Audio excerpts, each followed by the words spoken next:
What makes you cut different? Cut different. Cut different. To cut different. What makes you cut different? Cut different. Cut different. Cut different. cut different? Cut different. I'm a cut different. That's what makes me cut different. I'm just a cut different nigga. What makes you Cut differently. Cut different. That's what made me cut What different. makes you cut different? Cut different. Cut different TV, man, you know. Cut different here, man. It's cool, man. It's a vibe. What makes you cut different for real?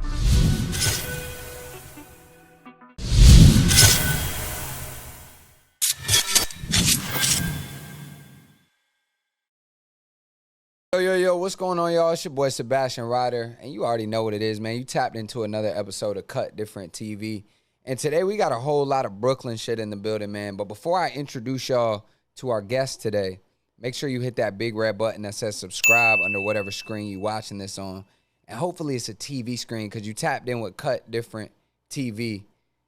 Man, we got Jodi Swank in the building representing Cash Out. Yearning me, Jodi Swank. All right, before we even get into the interview, I need to, you doing this yearning shit. What does that mean? Break it down. Perfect. All right, so listen, you feel me? I'm an avid watcher of Back on Fig, you feel me? And I got to show love to Back on Fig, of course, you feel me? I adopted it, you feel me? That's my shit now, you feel me? But it's all love, though. So everywhere I go, everything is yearner, bro. Let's say you smoking on some gas, smoking on a yearner. Let's say you see a shorty got the yearner, you feel me? Anything could be yearning me, bro. I feel it. For me, so it's just I would say it's a placement holder, bro. You feel me? It's just it's the swink. It's a swinkism, bro. Word. You know what I mean? Like a safe word. It's a safe word. In fact, it's definitely a safe word, yes, bro. Because there's certain times where you can't say what you want to say. Right. Yeah. It's like type shit. The yearnings. Right. The yearnings in the spot. I know feel what you. mean? And you don't gotta say nothing too crazy. You know what I mean? I can mean anything, bro. You don't know what. Nobody knows what I just said.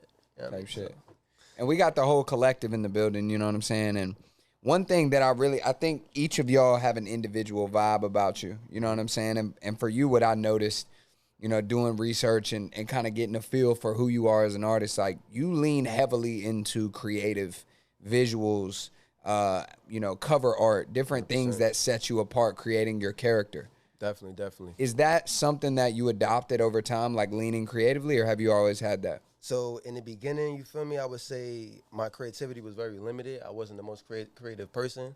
For me, as like coming around with the guys and just being more comfortable with myself, you feel me?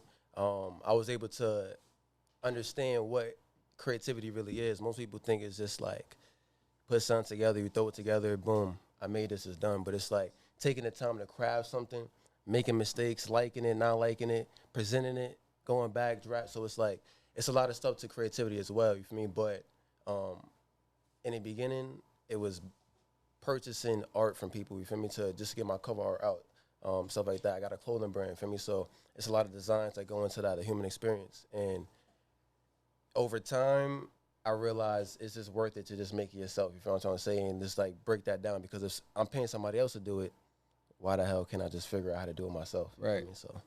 Right, and when you figure out how to do it yourself, then you can leverage what you would have used to reinvest back into yourself. Exactly. We're gonna talk about catalog. We're gonna talk about sound, 100%. creative process, all that. But while we here and while everybody can see it, tell them about the human experience. Super dope name, but where does that come from? Definitely. So the human experience is THE. You feel me? More or less right? But that's why I always stress the human experience, because I would say it's a brand for everybody. It's not necessarily just for like one particular person or one type of person, but it's me and my little brother, you feel me, and we doing this from Fort Greene, Brooklyn, New York, so it's for the Brooklynites off rip, you feel me, it's for New York off rip, but it's about creativity, bro, you feel me, it's showing different designs, different things that I've seen throughout my life, and I'm a trippy guy, you feel me, so all the designs have to have a little bit of trippiness to them, some type of psychedelic reference to them, you feel me, and it's just a homage to Brooklyn and like what I'm from and the guys and my experience in life. You feel me? Fire. And you talk about trippy, Facts. Right? And you talk about like psychedelic, Yeah. the nature of your music and understanding shit on a deeper level, right? So I remember when I was a kid, like Juicy J was like the first nigga to be like, "We trippy," like.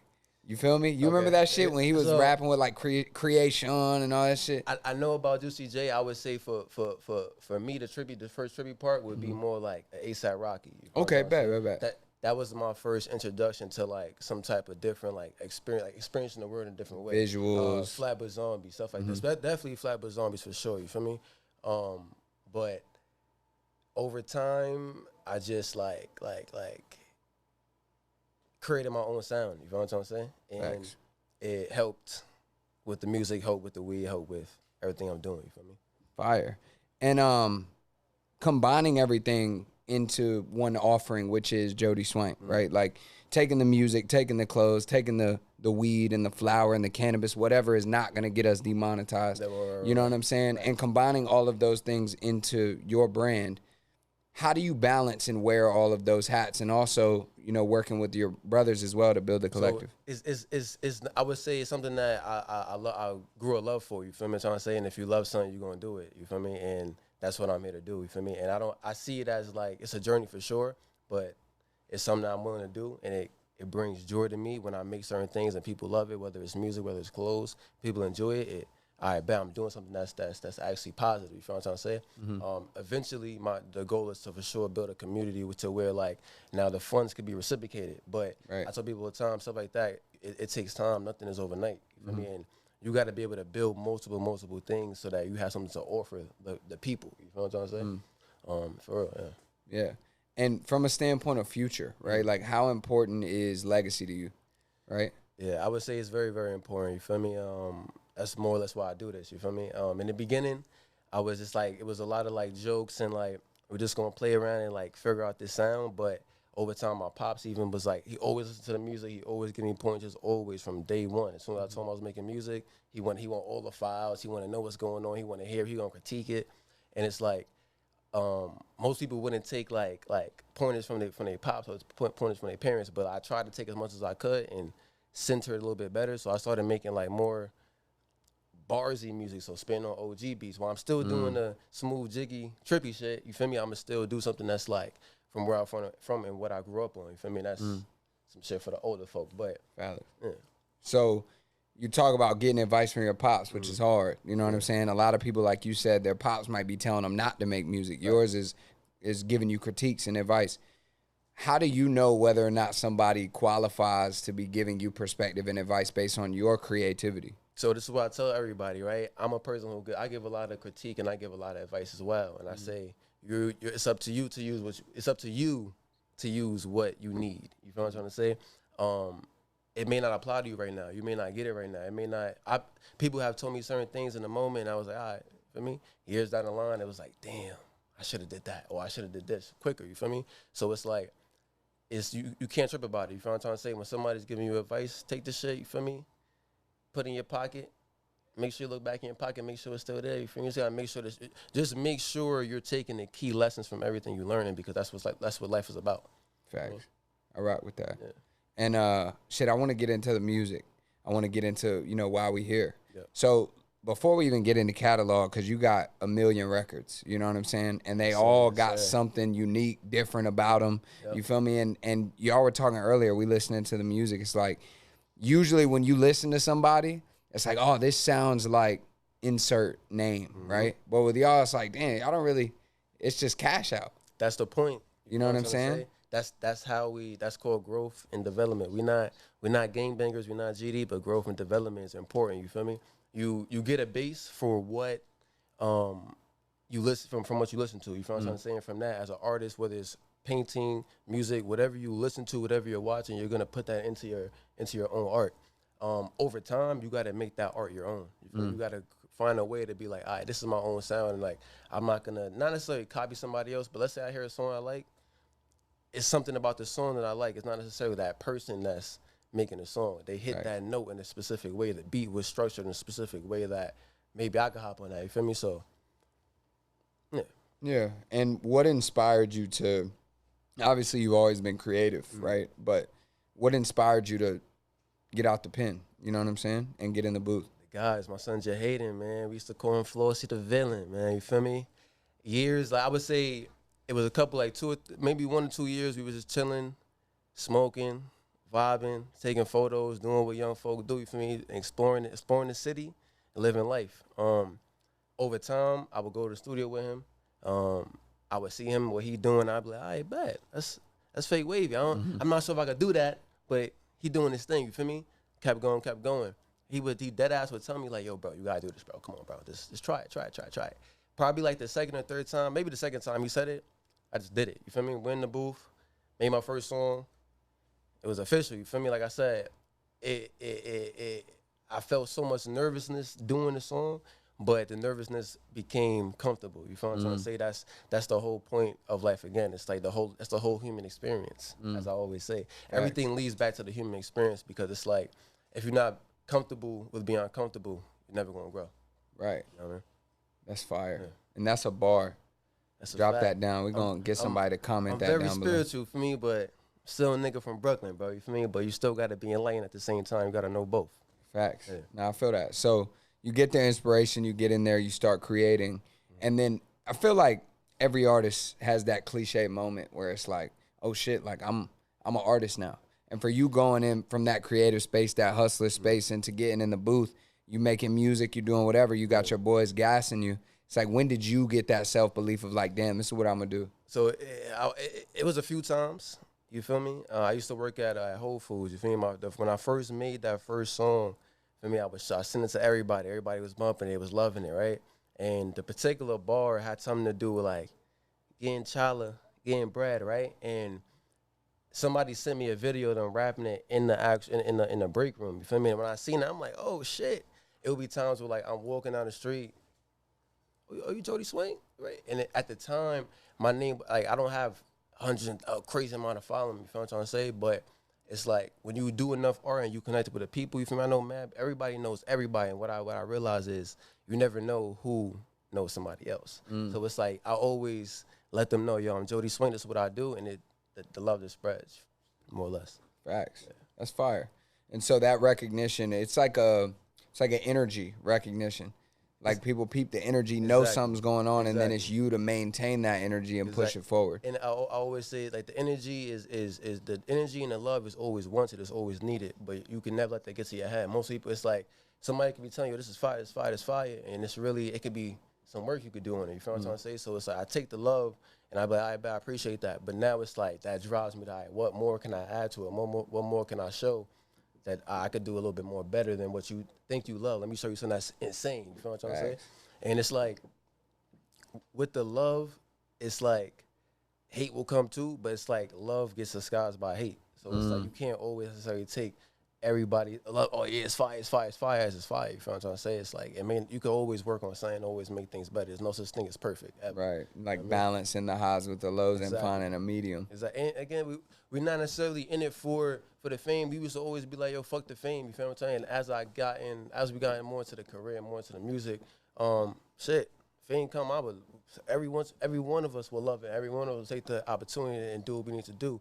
But at the end of the day, it's always about money, of course, but it's also about making the community and, like you said, leaving a legacy, leaving something that's actually substantial. You feel me? Everybody got to work a job. You got to figure out how to make money in this economy. You feel me? If you could figure out how to live off your art, I don't really think there's any other better way to live. You feel me? Personally, if you could make a substantial amount of money or even a livable wage off of the money and build off of that, collab with your homies, y'all do different collabs, and now that little amount of money you're making off the music becomes something substantial, and you can actually do something TDE, right? Whatever, you feel me? Whatever major labels out here doing their thing. This is gonna sound crazy, bro, and like it's some cult people that are gonna have an issue with this, but you remind me a lot of Nip. Say that. Listen. Like when I watch like Nipsey Hussle interviews, like, you know what I'm saying? Because you got that aesthetic, you got that look, and then when you start talking, it's like, damn, this nigga. Like, you know what I'm saying? Everybody says, you feel me? That's the first time I got Nip. I'm not going to lie. It's the first time I got Nip. I work around a lot of white people. They be saying Snoop Dogg. I don't see Snoop Dogg. I smoke a lot of weed, so I get the Snoop Dogg reference. Yeah. I don't look like Snoop Dogg, you feel me? But when it comes to like Nip and shit like that, bro, it's energy. Again, like I said, bro, it's understanding certain things and just taking the time to live life and reflect on what you've learned and share it with the people. I mean, because like, what is knowledge if you just know yourself? Like before, like I said, I wouldn't be here doing what I'm doing if Jaden didn't put me onto this shit. You feel me? If he didn't, not the bug in my ear, but the nigga that was actually like inspiring me to actually do this. You feel what I'm trying to say? And inspiration is each one teach one. You feel me? I learn from him, he learned from me. We teach each other. I teach Moolah, Moolah teach me. Everything, it's all a circle, bro. You feel me? It's all the human experience. 100%. You feel me? That's, yeah. I'm right with it. And also, he brought some gifts as well. So, Got some, listen, I want y'all to know. We don't smoke booth over here. Cash Out Collective does not smoke booth. We don't smoke spray. All that New York shit, y'all want to smoke, keep it on the sides. Cali's finest, Swing Think OG, say no to booth. MMSA certified, Cash Out Collective certified. I know the vibes. So he mentions the Cash Out Collective and what they do and don't do. So what I want to know is from your perspective, how did all y'all link up, you know what I'm saying, and tell that story? So boom, like I said, first it was me and Jahaden. We in college, smoking, trapping, doing my thing, for me. We two fly, drippy niggas. My guy was always making music, for me. So like I said, I'm chilling with him, we doing our thing. I go to the studio with him. I started making the music semi, but not too much, right? It was a rooftop that we used to always frequent. You feel what I'm trying to say? A lot of people from Williamsburg probably know what I'm talking about. I'm not going to give no addresses out, but we used to always be there, and people know the vibes, right? There was parties, all types of shit. It was lit, you feel me? But we would always be there, even when there was no parties, you feel me? And just like in taking the city, you feel me? As you, we was 18, 19. There's not really too many places you could go and get a nice view, you feel me? Like, I don't have a rooftop I go to. None of the homies got rooftop to go to, you feel me? So that was a place that we could go and do our thing and get away from all the madness in the city. Because during them times, it was crazy shit going on, you feel me? Then from there, like I said, we met Just Moolah. We all started making music.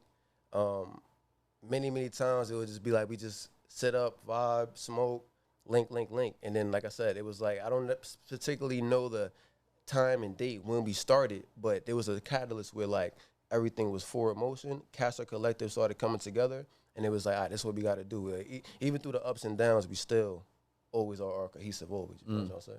And each of y'all brings something unique and different to the group. Yeah. Sonically, what do you feel like you push as a solo artist, but also what role do you play in the sonics of the collective? It's going to be a lot of smooth tracks. You feel what I'm trying to say? It's going to be a lot of trippy tracks, like I said, but also I'm bringing bars. You feel what I'm trying to say? As I mentioned, it's each one teach one. So I feel like we're all very good at songwriting, song performing, hooks, bar. We got it all that you can ask from an artist, but it's all performed in a different way, and that's the beauty of it. You feel what I'm trying to say? So it's like, particularly me, I love bars, but at the same time, because Jahaden is the one that put me on to certain stuff, and he particularly, like, he's barsy as well, but he also is able to do some auto-tune shit. I love the auto-tune shit too. It's super smooth, it's vibey, the ladies love it, you feel me? So it's like, it's just like, you gotta have a vibe for everything. That's what's, you gotta have a vibe for everything. Most people want to just stick to like one particular, I'm a drill rapper, I'm a trap rapper, listen, I do everything, bro, for me, so I can't just be like, yo, I do this, and that's it. Facts. And I've never asked anybody this question before, but like, what do you feel like is the impact of the music? Like when somebody listens to music, you feel me? And I guess this could be asked like, how do you want people to feel when they hear your music? But what role do you feel like music plays in the everyday lives of people that listen to your shit? So originally, I used to get not that question a lot, but that was a question that people would ask me, and I would be like, oh, it's for the vibe, it's stoner music, yeah, and it is, it's stoner music for sure. You're 100%, stoners for life. That's the safest thing I feel like anybody could do and partake in and still get the vibe of the music, right? What I would say now, though, is more showing the growth.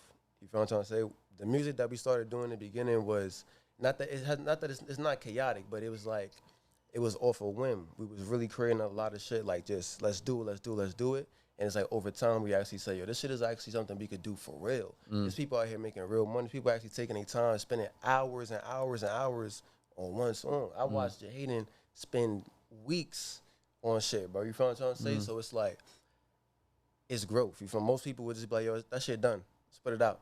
Shit fire. We done.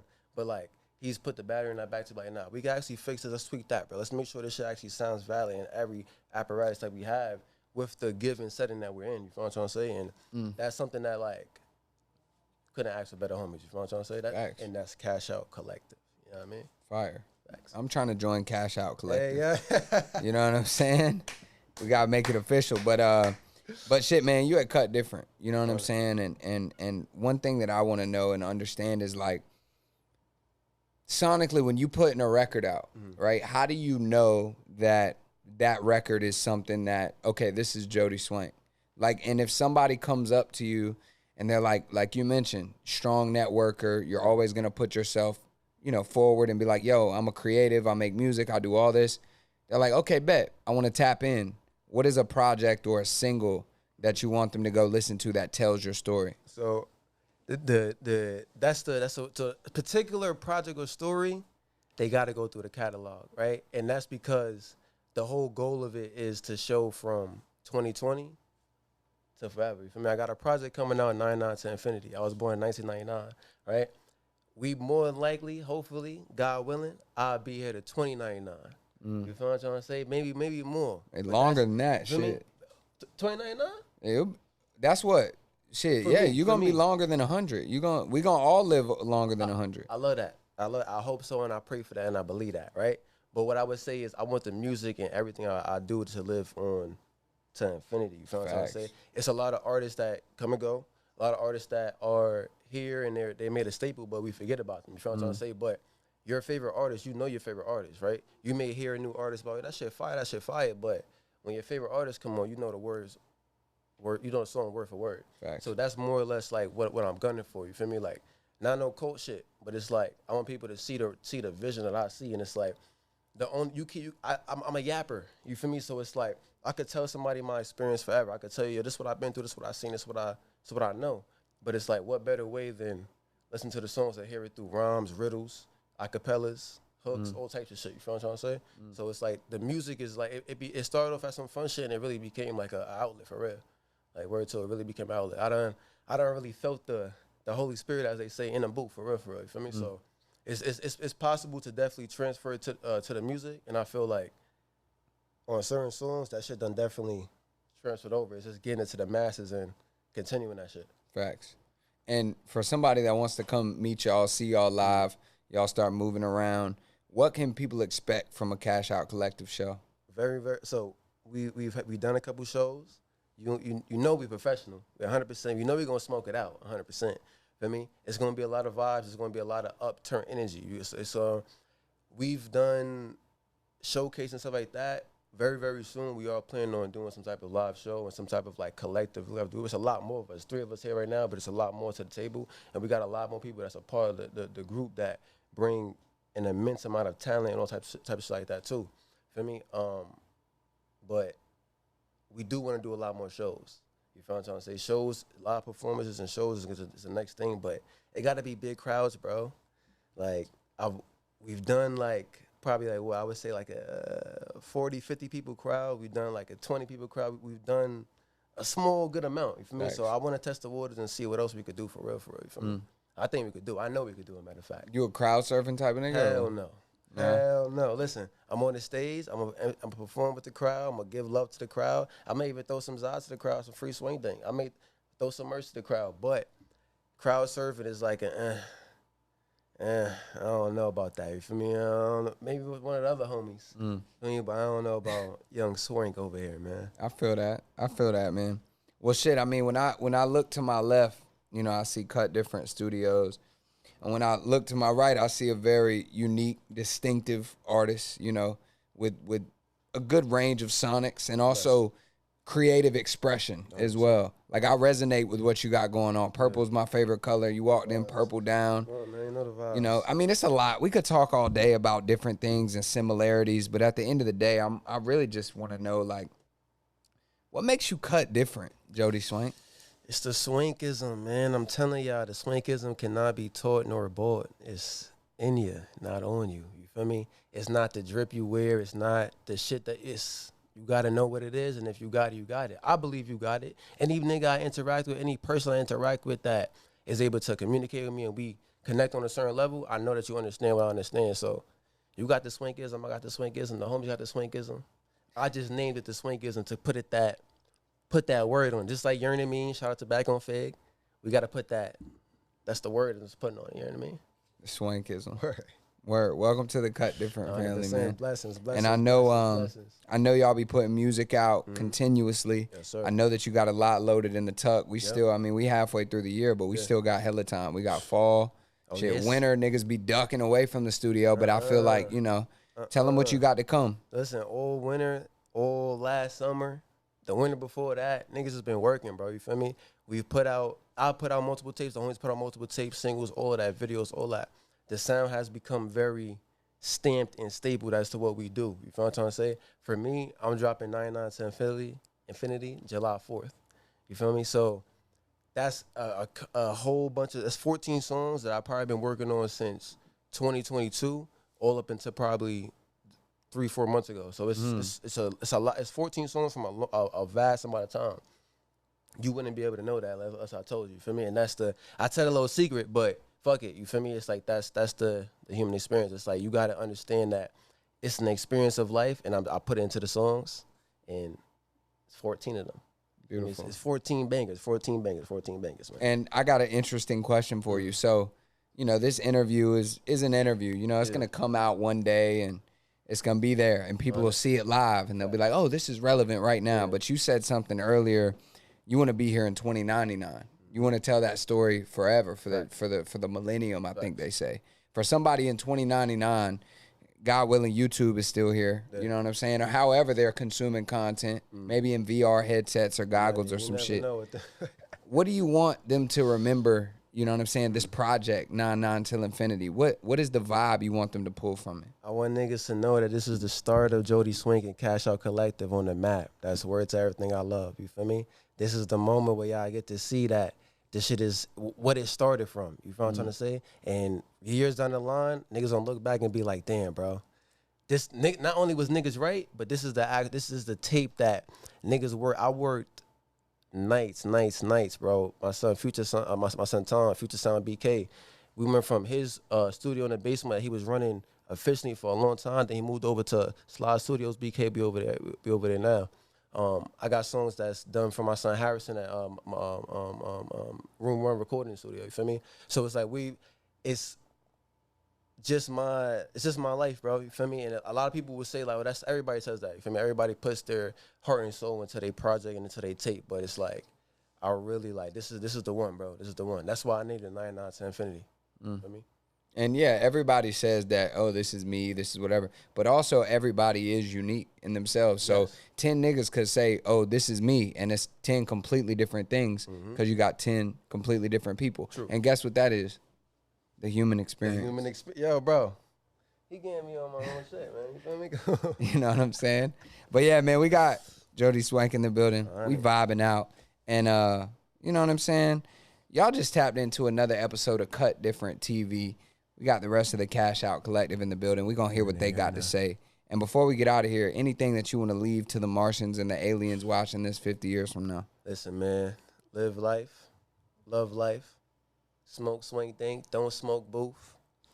Just love one another, man. There's a lot of crazy shit going on out here, bro. But if you focus up on yourself, you focus up on your family and your friends, and make sure your circle and your people is straight, that's all you can do. And that's all God wants you to do anyway, bro. So, for me, Jodi Swank, man. Y'all just tapped into another episode of Cut Different TV. I go by the name of Sebastian Ryder, and we'll catch y'all next time.